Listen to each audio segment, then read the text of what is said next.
Je vous présente Alexandra Chaumet. Bonjour Alexandra. Bonjour. Vous représentez le syndicat de la magistrature au tribunal de grande instance de Mulhouse.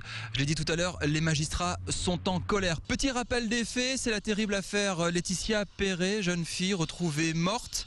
Nicolas Sarkozy a eu des mots avant cette rencontre. Il veut des sanctions contre les magistrats qui n'auraient, entre guillemets, pas bien fait leur travail dans cette affaire. Le suspect a été condamné à plusieurs reprises. Il y aurait eu un mauvais suivi. Est-ce que vous réfutez ces accusations? Ce que nous voulons dire surtout, c'est que bien évidemment que les magistrats dans leur ensemble et tout le personnel de la justice s'associent à la douleur de la famille de Laetitia Perret et que non, nous ne disons pas que nous ne sommes pas responsables, mais nous accuser le jour même, dire qu'il y a des fautes sans qu'il y ait une enquête, c'est quand même assez grave. Selon lui, il y a eu dysfonctionnement de la justice. Voilà, mais il n'est pas capable de tout de suite nous dire quels sont ces dysfonctionnements.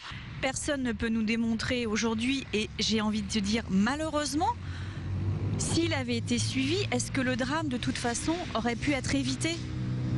Il y a des milliers de personnes qui sont suivies et les conseillers d'insertion et de probation, on vous l'a dit, nous ici à Mulhouse, ils ont environ entre 130 et 150 dossiers, c'est-à-dire 130 et 150 personnes. Et combien en face pour les suivre justement ces 150 personnes? Une personne. Une personne, 150 dossiers. Et comment elle fait cette personne? Elle fait pas. Elle essaye de faire au mieux. On peut quand même pas résumer l'affaire à c'est la faute à pas de chance. On peut pas la résumer à c'est la faute à pas de chance. Ce serait pas juste, mais on indique juste que pour l'instant, on ne sait pas ce qui s'est passé. C'est pour ça que les mots ont un sens.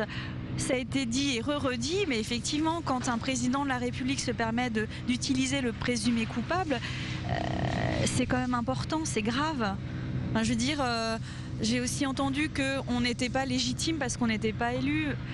À un moment donné, il faut aussi revoir les fondamentaux. La Convention européenne des droits de l'homme, il y a des magistrats dans toute l'Europe qui sont indépendants, qui font bien leur travail et qui ne sont pas élus. Enfin, et bien évidemment qu'on est responsable, bien évidemment qu'on peut être sanctionné.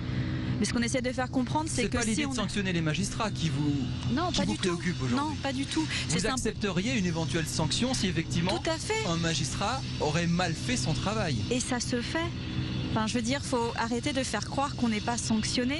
Enfin, je veux dire, on a une instance disciplinaire. Pour la plupart des gens, on peut se dit certainement que vous êtes des intouchables. Bah, c'est peut-être aussi facile pour certains de faire croire qu'on est intouchable. Non, on n'est pas intouchable. Déjà, on n'est pas parfait. Si on essaie de faire croire qu'on est parfait, là, je veux dire, on est des humains. Et accessoirement, on va revenir sur les moyens où la France est classée 37e sur 43 pays de l'Union européenne, ce qui veut également dire beaucoup. Pour vous, c'est ça la clé, ce manque de moyens? Vous l'avez dit tout à l'heure, 150 dossiers, une personne pour s'en occuper? Je dirais pas que c'est la clé, mais c'est un point important. Bien évidemment qu'on ne va pas répondre au drame qui s'est passé, on ne va pas répondre, mais on n'a pas de moyens.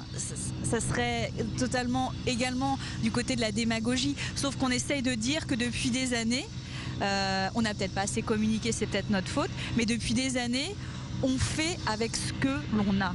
Votre actualité, c'est demain, jeudi 10.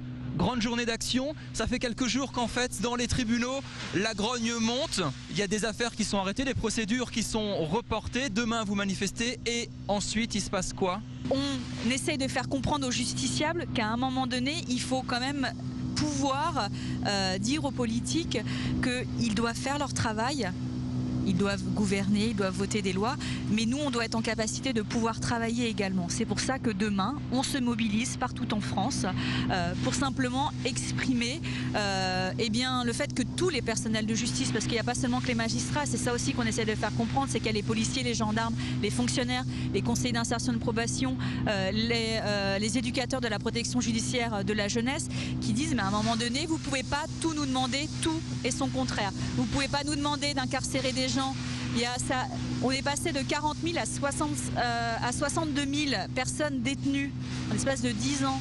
Est-ce qu'on a le droit aujourd'hui d'être méfiant envers la justice en voyant toutes ces affaires, toutes ces histoires, ce manque de moyens? Est-ce que vous comprenez cette réaction? Je peux la comprendre, mais Je suis triste de cette réaction. On travaille au service des personnes, des victimes, des personnes qui veulent divorcer, des personnes qui veulent conclure ou s'affranchir d'un contrat. Voilà pourquoi on travaille. Alexandra Chaumet, merci beaucoup pour ces explications.